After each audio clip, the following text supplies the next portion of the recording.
Welcome to Discovery IAS Academy's online platform. In today's lecture, we are picking up part 3 of the Constitution that extends from Article 12 to 35.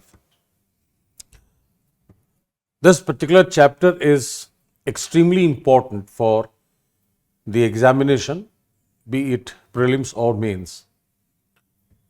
It is equally important for understanding the constitutional provisions which we are going to study in future also.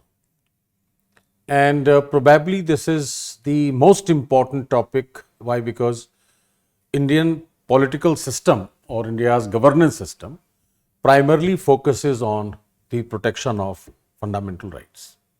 And it is significant of the democratic setup in India. So from all these perspectives, the chapter of fundamental rights included in part 3 occupies probably the maximum significance in the Constitution, and it is one of the strongest pillars of our Constitution. Now let us see first of all what exactly part 3 contains.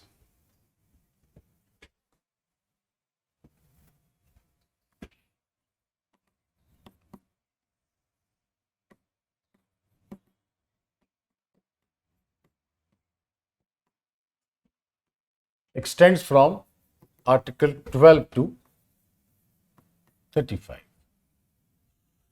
Now it includes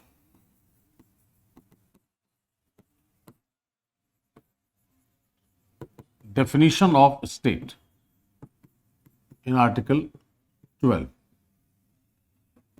Then 13, we call it justiciability of rights.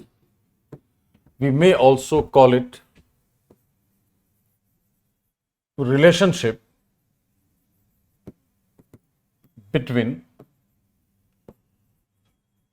rights and law. Then Article 14 to 32, except 31 and 19(1)(f), which have been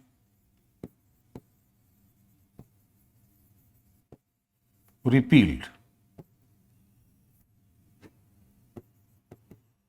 These talk about fundamental rights. Then Article 33, this includes regulation of rights of the members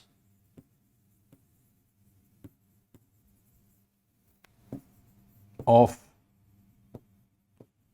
armed forces, intelligence, etc. Then we have Article 34, martial law and fundamental rights. Article 35, this includes parliamentary power to regulate fundamental rights by law.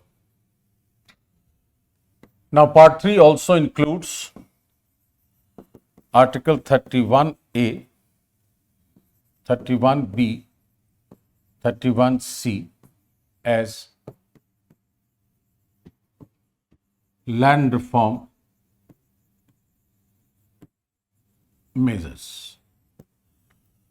So these are the inclusions in part 3 from Article 12 to 35. When you see the term fundamental rights. There are two terms in this. One is fundamental, another is right. So, which right is fundamental right? And if there are rights called fundamental rights, there might be other rights also. That's why different names have been given. But all these names are used as adjectives to the term right. So, let us understand what is the right and how many types of rights do we have. Very simply, we say that right is a claim.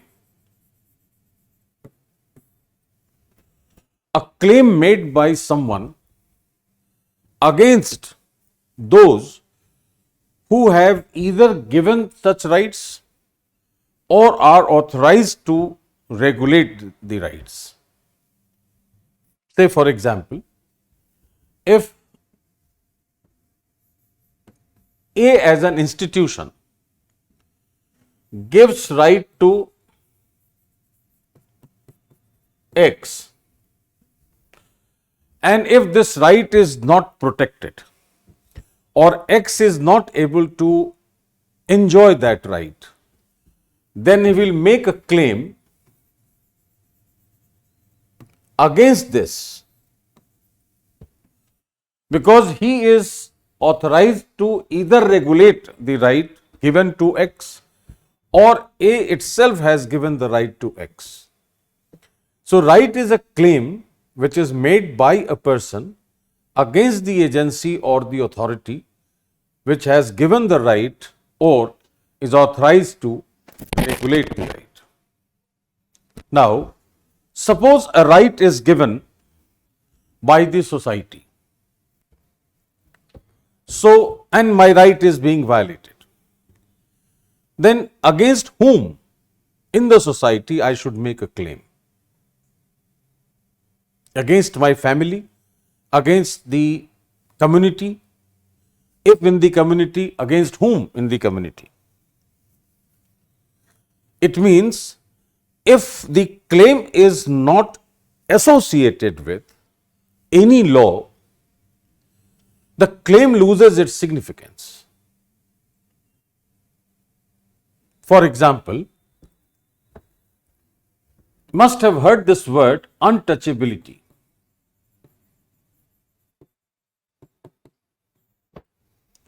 Suppose untouchability is practiced against a person and he in the society is considered as untouchable.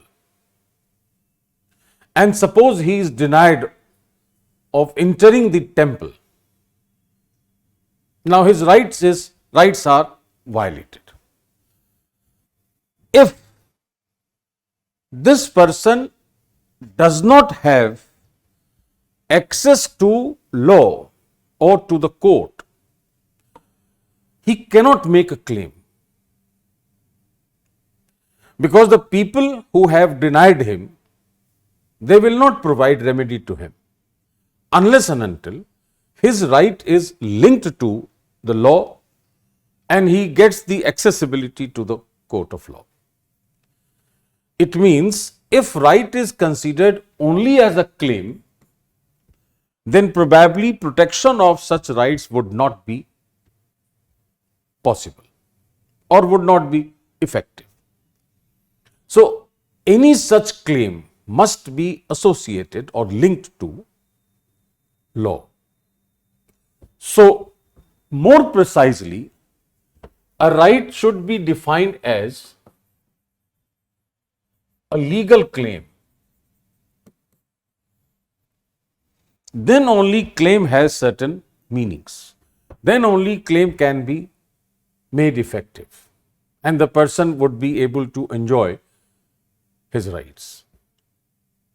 So, definition of right is that generally it is a claim, but for making them more effective, for ensuring the protection and fulfillment of the rights, it should be defined in the context that it is a legal claim. So, right is a legal claim. We have a three-generation theory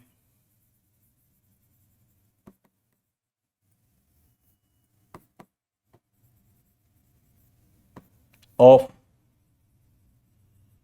rights.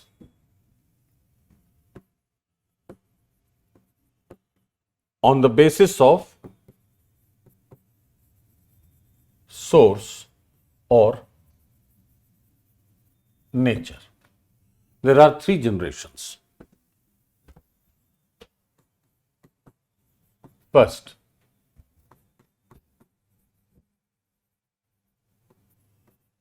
natural rights.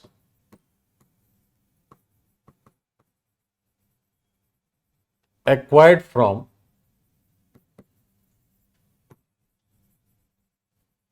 the nature. And the examples are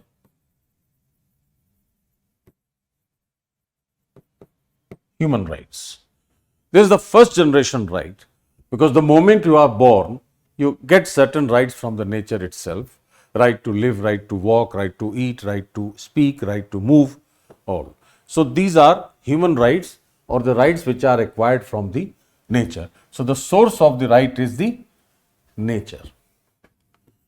The second generation is civil and political rights.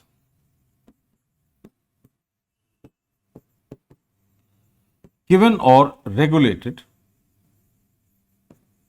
by constitution or law or state. Examples: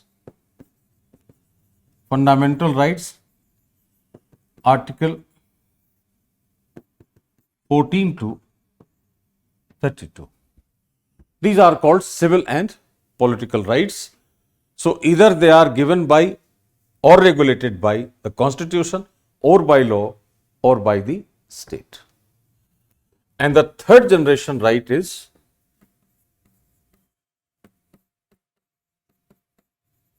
economic, social and cultural rights.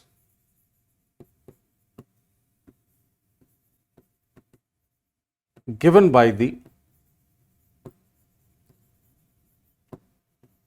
social system and regulated by constitution or law or state. And examples are examples of this: right to health, food,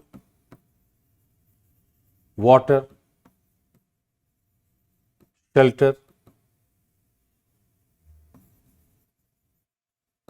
right to compensation, livelihood, etc. All these are the third generation rights. So, on the basis of source or nature, rights could be categorized either in first generation or natural rights, which are given by the nature or acquired by the nature and acquired from the nature, and examples are human rights. These second generation rights, which are granted or given or regulated by the state or the constitution or the law of that state, which are civil and political rights. For example, what we have in part 3, that is fundamental rights from articles 14 to 32, and the third is economic, social and cultural rights given by the society, but it is regulated either by the constitution or law or by the state. Then only, as I said initially, that unless and until it is related to law, its claim will lose its significance.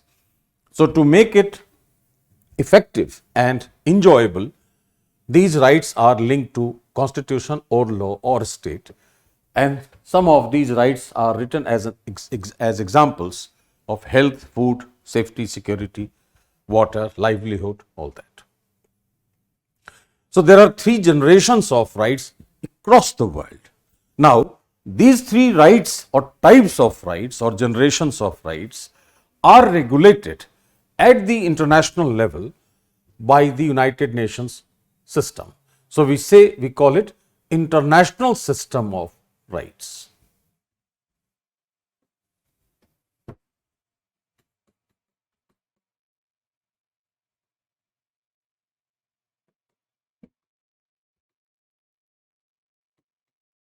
International system of rights, guided by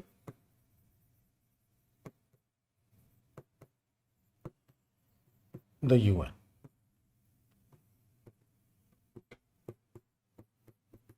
UDHR 1948.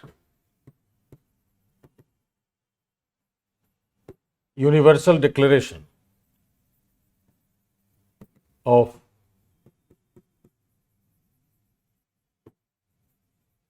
Human Rights. This is not binding, but advisory. It gives guidelines to the member states. It is not legally binding on the member states.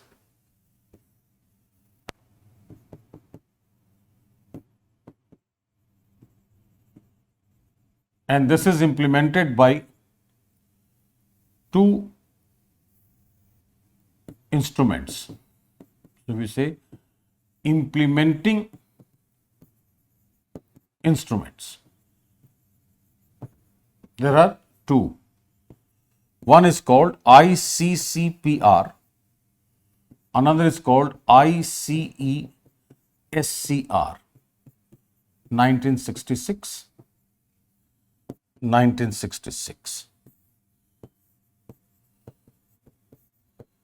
With effect from 76. This is also with effect from 76. These two are the instruments by which the UDHR is implemented. Now, what is ICCPR? This is International Covenant on Civil and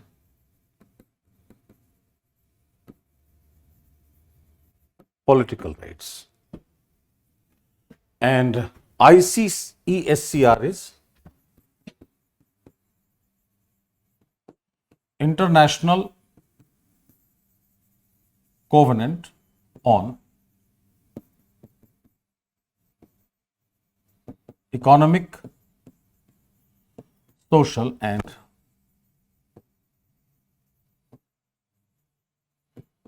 Cultural Rights. If you look at the three generations, what you get? First generation is of human rights, that is natural right, what we say. Second is civil and political rights, and third is economic, social and cultural rights. So for these three, we have three documents internationally guided by the United Nations. The first is Universal Declaration of Human Rights, which deal directly with the human rights. Though it is not legally binding on the member states, it is advisory, so it gives guidelines to the member states to make their own national laws accordingly. However, this advisory document is implemented world over by two instruments or two documents which are basically covenants. Covenant is binding agreement. So they are binding, legally binding, and this relates to civil and political rights, and this relates to economic, social and cultural rights. So all the three generations of rights are regulated at international level by the UN's instruments, and altogether they constitute the international system of rights. Based on this, we say that the UN from 1948 is practicing across the world, that is RBA, rights based approach to what? To development. From 10 December 1948, the day UDHR was adopted, is very significant because we celebrate International Human Rights Day on 10th of December every year. And from 10th of December 1948, we say that the UN system is practicing rights-based approach to development world over and has been guiding the member states towards that approach. So this is international system of rights, to have a background before we start or go into the details of fundamental rights in our Constitution.